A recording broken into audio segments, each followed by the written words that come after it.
একটি ভয়ঙ্কর গল্প আমি শুরু করতে চলেছি। গল্পের লেখক শুভ, আর গল্পটির নাম ভয়ঙ্কর ডাকঘর। অনুভূতিকা চ্যানেলেরই রাতে আপনাদের স্বাগত জানাই। আমি অনামিকা, আর আজকের যে গল্পটা আমি আপনাদের বলবো সেটা আমাকে শুনিয়েছিলেন আমাদের গ্রামের এক বৃদ্ধ মানুষ, নীলকণ্ঠ কাকু। তার চোখে আমি দেখেছিলাম আতঙ্কের ছায়া, যেন তিনি যা বলছেন তা শুধু গল্প নয়, তা নিজের দেখা এক সত্যি ঘটনা।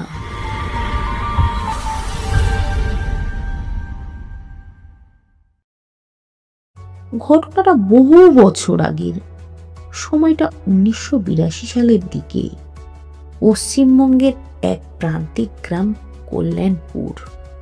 ছোট্ট গ্রাম, খুব বেশি লোক সংখ্যাও ছিল না তখন। তখন ফোন বা মোবাইলের কোনো চিহ্নও ছিল না।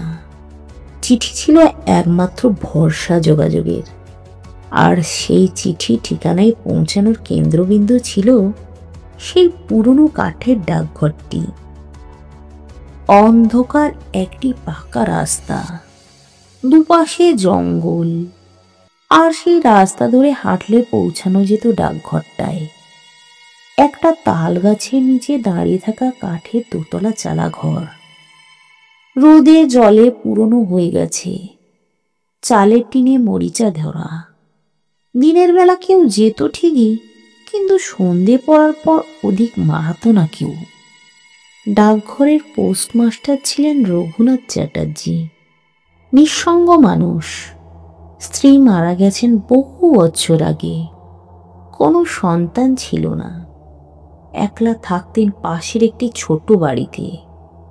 গ্রামের লোকেরা বলতো রঘুনাথ বাবু প্রতি মাসে নির্দিষ্ট একটি দিনে এক লাল খাম পোস্ট করতেন। কেউ জানতো না কাকে পাঠানো হয় বা কি লেখা থাকে তাতে। প্রশ্ন করলে বলতেন পুরনো হিসাব মেটানোর চিঠি। একদিন গ্রামের এক কিশোর রবি খেলার ছলে ডাকঘরের জানালার বাইরে দাঁড়িয়ে দেখে রঘুনাথ বাবু একটা লাল খামে কাঁপা হাতে কিছু লিখছেন। গলার আওয়াজ পাওয়া যাচ্ছিল, আজও লিখতে হবে, আমি বাঁচতে চাই, আমি তো সব করেছিলাম। সেই রাতে গ্রামের রাখাল ছেলে রামু হঠাৎ নিখোঁজ হয়ে যায়। খুঁজেও পাওয়া যায় না। গ্রামের মানুষ এই ঘটনাকে কাকতালীয় বলে মেনে নেয়, কিন্তু এমন ঘটনা ঘটতে থাকে একটার পর একটা। একদিন সকালে ডাকঘর খুলতে গেলে দেখা যায় রঘুনাথ বাবু নেই। তার ঘর তালা দেওয়া, কিন্তু ভিতর থেকে একটা অদ্ভুত দুর্গন্ধ ভেসে আসছে। পুলিশ আসে, ঘর ভাঙে, কিন্তু ঘরে কেউ নেই। শুধু একটি জিনিস পাওয়া যায়, একটা টেবিলের উপর রাখা লাল খাম, আর তাতে লেখা, যদি কেউ না আসে আমার জায়গায়, আমি ফিরবো বারবার। রক্ত চাই, ছায়া চাই, প্রাণ চাই। ডাকঘরটা বন্ধ করে দেওয়া হয়। দীর্ঘদিন অচল অবস্থায় পড়ে থাকে, কিন্তু রাত হলে লোকেরা বলে ডাকঘরের জানালায় আলো জ্বলে ওঠে, ছায়ামূর্তি হাঁটে ভিতরে। কে যেন বলে, তোর চিঠি এসেছে, তুই লিখবি এবার। 2012 সাল। গ্রামের এক তরুণ শিক্ষক অর্ণব ঘোষ শহর থেকে এখানে বদলি হয়ে আসে। কুসংস্কারে বিশ্বাস করতেন না তিনি। গ্রামের লোকেদের এসব গল্প শুনে হেসে উড়িয়ে দেন। একদিন রাতে সাহস করে তিনি চলে যান সেই বন্ধ ডাকঘরের ভিতর। টর্চ হাতে ঢুকলেন।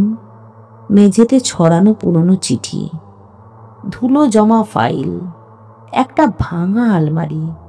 কিন্তু হঠাৎ আলো নেমে যায়। অন্ধকারে কার যেন নিঃশ্বাস শোনা যায় পিছনে। তারপর সকালে অর্ণববাবু আর বাড়ি ফেরেন না। কিন্তু 3 দিন পর তার স্ত্রী একটা চিঠি পান, লাল খামে লেখা। তাতে লেখা আছে, আমি লিখলাম, এবার তুই লিখ। এরপর তার স্ত্রী নিখোঁজ। গ্রামের মানুষ বলেন অর্ণববাবু এখনো বেঁচে আছেন, কিন্তু রাতে নির্জনে বসে চিঠি লেখেন। তার ঘরের জানালায় দেখা যায় লাল আলো আর কাগজের শব্দ। ডাকঘরটা এখনো আছে, তালা বন্ধ অবস্থায়, কিন্তু প্রতি বছর একটা দিন সেই একই তারিখে কেউ একজন লাল খামটা রেখে দিয়ে যায় দরজার নিচে। তাতে কার নাম লেখা থাকে কেউ জানে না। তুমি যদি কোনোদিনও ডাকঘরের সামনে দিয়ে যাও আর যদি একটা লাল খাম তোমার পায়ের কাছে এসে পড়ে, তাহলে বুঝে নিও কার পালা এসেছে এবার। গল্পটি যদি ভালো লেগে থাকে কমেন্ট করে জানাবেন। আজ এখানেই শেষ করছি। আগামী গল্পের জন্য তৈরি থাকুন আপনারা।